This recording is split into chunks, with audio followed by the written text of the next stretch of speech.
गुरु प्यारी, साध संगत जी, आप सभी को प्यार भरी राधा स्वामी जी।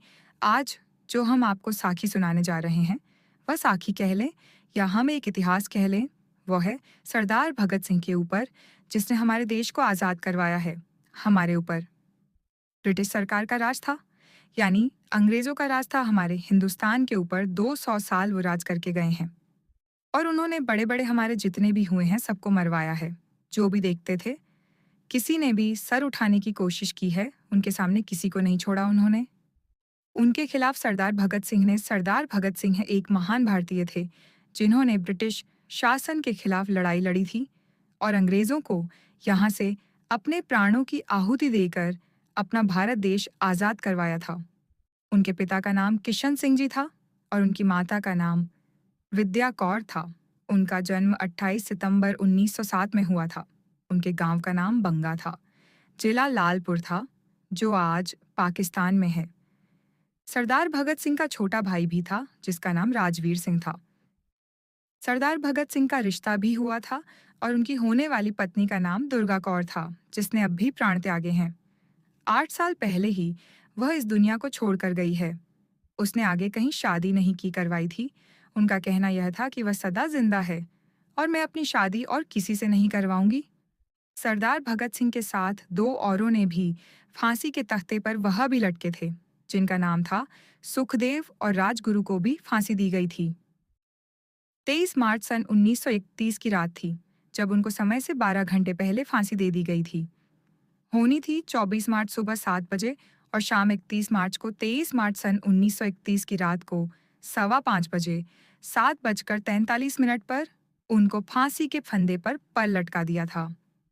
समय से 12 घंटे पहले उनको फांसी हुई थी। उनके जल्लाद का नाम था, जिसने फांसी दी थी, उसका नाम था कल्लू राम, जो पवन जल्लाद का परदादा था, जो पाकिस्तान लाहौर जेल में हुई थी। सरदार भगत सिंह को और इन तीनों को पाकिस्तान में, जो लाहौर में जेल है, उस जेल में इनको फांसी हुई थी। एक ब्रिटिश शासन के अधिकारी की हत्या की थी, जिसका नाम जॉन सैंडर्स था। सरदार भगत सिंह का नारा था, इनकलाब जिंदाबाद। उन्होंने साजिश बदलाव लाने की पूरी कोशिश की है। हमारा देश हिंदुस्तान का भी किसी का गुलाम ना रहे। भारत को आज़ाद करवाने में सबसे अहम भूमिका निभाई थी, जिनका आज हम 15 अगस्त मनाते हैं। और एक कहना था कि मैं शरीर के मरने को मरना नहीं समझता हूँ। मर तो वो जाता है जिसका ज़मीर मर गया, जिसके अंदर से इंसानियत मर चुकी है। वह आदमी जिंदा रहते हुए भी मरे के समान है। और उसने एक किताब मांगी थी पढ़ने के लिए, जो उसी वक्त उसको 2 घंटा पहले दी थी और फांसी की शाम को होने से 1 घंटा पहले उनको बताया गया था। उनको जब लेने के लिए गए तो वह किताब पढ़ रहे थे। किताब पढ़ने के बड़े वो इच्छुक थे, बहुत रुचि रखते थे किताब पढ़ने में। तो वो किताब उन्होंने कहा कि ये मेरे को किताब भी पूरी नहीं करने दोगे आप। उसी वक्त वो उस किताब को ऊपर छत की तरफ उड़ाते हुए, जिस बैरक के अंदर उसको बंद किया हुआ था, उस किताब को ऊपर की तरफ उछाल दिया और कहने लगा, चलो मैं चलता हूँ। और तीनों को निकाल कर ले आए और तीनों ने आपस में हाथ मिलाकर उन्होंने इनकलाब जिंदाबाद के नारे लगाए। और सरदार भगत सिंह की एक इच्छा थी जो पूरी नहीं करवाई गई। उसकी इच्छा यह थी, सरदार भगत सिंह का कहना था कि मेरे को फांसी होने से पहले मैं अपनी माँ के हाथ का खाना खाना चाहता हूँ, जो मेरी माँ मेरे को खाना बना कर दे और मैं उस खाने को खाकर उसके बाद में लास्ट में इस दुनिया से जाते वक्त मैं अपनी माँ के हाथों की रोटियां खाकर जाना चाहता हूँ। मगर यह इच्छा उसकी पूरी नहीं की गई और यह भी कहा था कि मैं अपनी माँ के सामने फांसी के तख्ते पर हंसता हुआ इनकलाब जिंदाबाद के नारे लगाता हुआ और माँ को कहूँगा कि माँ, मैं तेरे को अलविदा कह के जा रहा हूँ, फिर मिलेंगे कभी। तो यह बात वो कहना चाहता था। उसकी सलाह थी कि मैं हंसते-हंसते और अपनी माँ को सांत्वना देकर तब फांसी के तख्ते पर लटकूं। पर यह उसकी इच्छा पूरी नहीं करवाई गई और समय से 12 घंटे पहले उनको फांसी दे दी गई थी। महात्मा गांधी चाहते तो उनकी जमानत करवा सकते थे। अंग्रेजों ने महात्मा गांधी की जमानत मांगी थी, मगर उन्होंने मना कर दिया था। उसी के ऊपर उसी का साला था। गॉडसे ने उसको गोली मारी, 3 गोलियां मारी, जिससे वो इस दुनिया से अलविदा कहकर चला गया। इस दुनिया को आज हम देखते हैं, जिसने उनको रिहा नहीं करवाया, जिनकी फांसी को के तख्ते पर लटकने से उनको नहीं बचाया। और उस महात्मा गांधी की आज रस्सी शीशों में रखी हुई है। महात्मा गांधी एक बकरी का दूध पिया करते थे। एक बकरी रखी हुई थी उन्होंने पालतू, और उसकी रस्सी को आज तक शीशों में रखा हुआ है। आज उनकी रस्सियां दिखाओ कहाँ रखी हैं। सरदार भगत सिंह, राजगुरु और सुखदेव की। और रात के टाइम ही उनको जेल को पीछे की तरफ से तोड़कर उसकी बाउंड्री वॉल को तब निकाला था कि सामने से गेट की तरफ बहुत ज्यादा पब्लिक है, यहाँ बहुत हंगामा हो जाएगा, और पीछे से ही उनको चुपचाप से निकाल कर ले गए थे। इस देश को आजाद करवाने में बहुतों ने अपनी शहादत दी है। चंद्रशेखर आजाद, उन्होंने सुभाष चंद्र बोस कितनों का नाम ले, ऊधम सिंह, सरदार भगत सिंह, राजगुरु सुखदेव, सबने इनका इस भारत को आज करवाने में अहम भूमि थी। इनकी बहुत बड़ा योगदान था इनकी शहादत कभी भूलने वाली नहीं है। आज हम उनको भूल जाते हैं। हमें नहीं भूलना चाहिए। और अपने देश के लिए, अपनी जात, अपने धर्म के लिए मर मिटने के लिए हमेशा तैयार रहे। कभी ये नहीं होना चाहिए कि मेरे को क्या लेना देना। अगर जहां देश की लड़ाई होती है, आज मेरा सैल्यूट है। फौजी भाइयों के लिए हमारे देश की एक इंच जमीन को नहीं कब्जा होने देते। आज हम अपनी नींद सोते हैं, अपनी नींद जागते हैं, सिर्फ उन फौजी भाइयों की बदौलत, और बेचारे अपनी जान को हथेली पर रखकर वहां बॉर्डर के ऊपर घूमते हैं। वो कोई पता नहीं दुश्मन की कब गोली खानी पड़ेगी उनको। एक पल में छुट्टी है। वह तो हमेशा ऐसे तैयार रहते हैं जैसा कि एक बलि का बकरा होता है। पता नहीं किस वक्त वो चला जाए। मेरी मुबारक है उन देशवासियों के लिए जो मेरे फौजी भाई हैं। सबसे ज्यादा उनके लिए मैं दुआएं करता हूँ कि मालिक उनके घर परिवार को, उनके बाल बच्चों को सदा खुश रखे और सदा वो अपनी उनकी जीत हो। मालिक उनका हर वक्त साथ दे, जो हमारे देश का झंडे को ऊंचा किया हुआ है।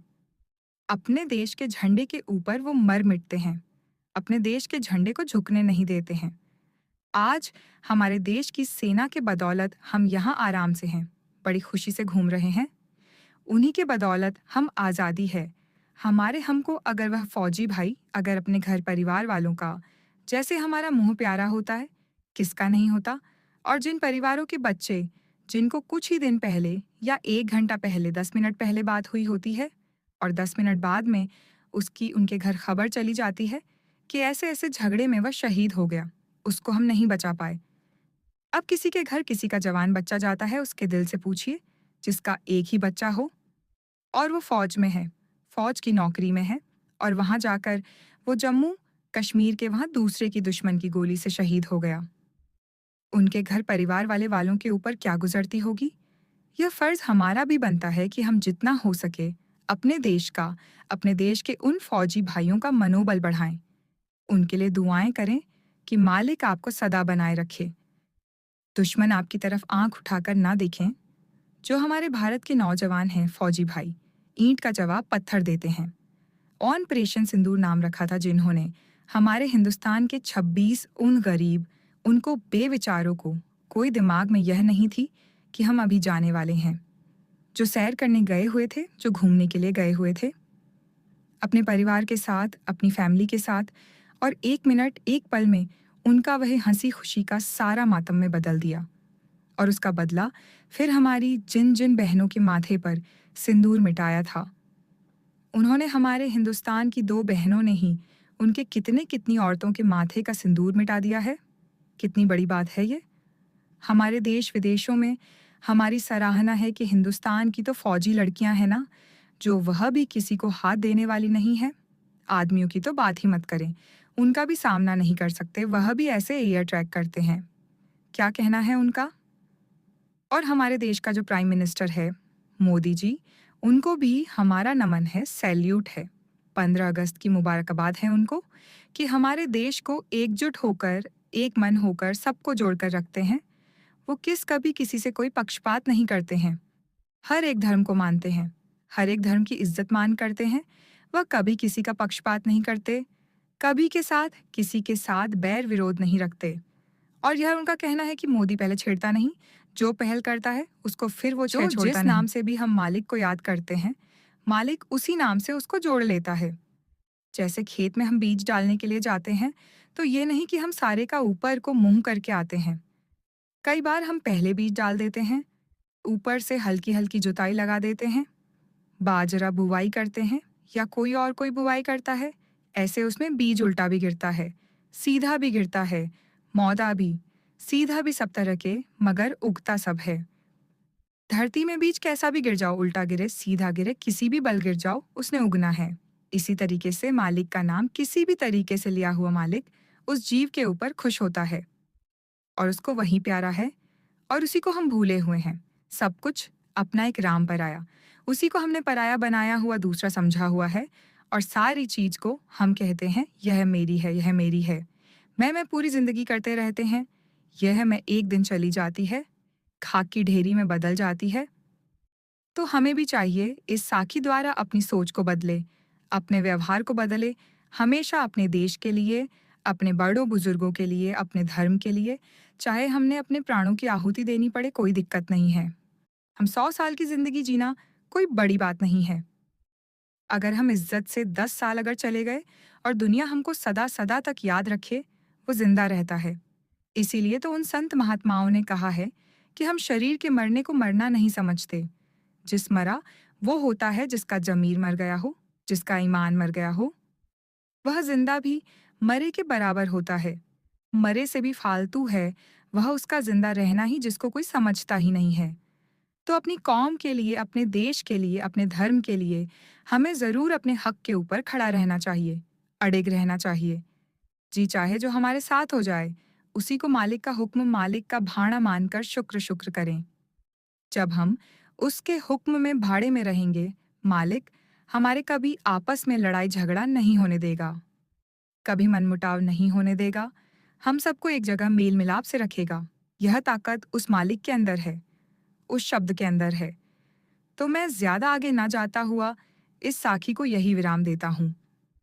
अगर इस साखी में हमसे कोई भूल हुई हो, किसी के मन को कोई हमारे इस साखी को सुनाने से किसी के मन को कोई ठेस पहुंची हो, उसके लिए हम माफी चाहेंगे। और आप कमेंट में राधा स्वामी जरूर लिखें और यह भी लिखना कि हम कौन सी कंट्री, कौन से एरिया से सुन रहे हैं और हमें क्या अच्छा लगा, क्या गलत लगा, क्या मैंने सही कहा, क्या कहीं से मैंने बहुत सी गलतियां की हैं। मैं समझता हूँ, मगर मेरा बताना तो इतना ही है कि हमें उन शेरों, शूरवीरों की याद में जरूर कल हमें झंडा झुलाना चाहिए। अपने देश के लिए वो नारा सदा आबाद रहना चाहिए। इनकलाब जिंदाबाद। राधा स्वामी जी।